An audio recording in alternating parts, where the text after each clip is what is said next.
Good evening. This morning the United Nations issued a famine declaration for South and Central Somalia.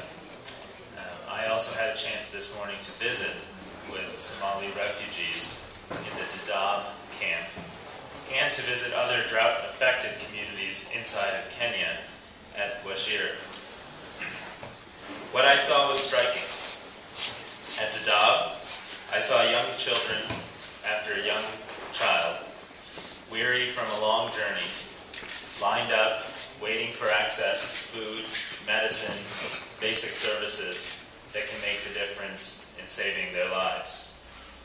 I met mothers like Habiba, a woman who had traveled for 33 days by foot with her 2 children, suffered a robbery along the way in order to arrive at Daadab and have access to safety, food, and basic human.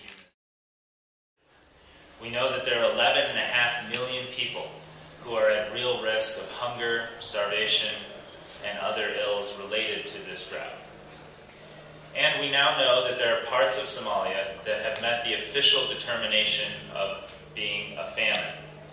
And it is no surprise that those famine-affected areas are precisely those areas where ineffective local governance and Al-Shabaab's precluding any humanitarian access to those populations has resulted in high death rates and the refugee crisis we now see.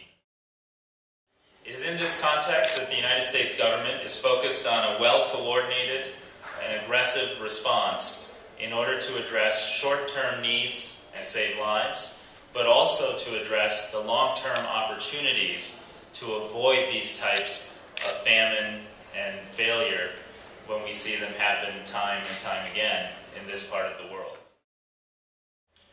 Al-Shabaab has made a pledge that it will allow unfettered humanitarian access to the World Food Program, UN agencies, and humanitarian actors. We are determined to test that pledge. We would like to see that access expand dramatically and rapidly. We are providing food and other programmatic resources in support of those actors as they begin to expand their services in those areas.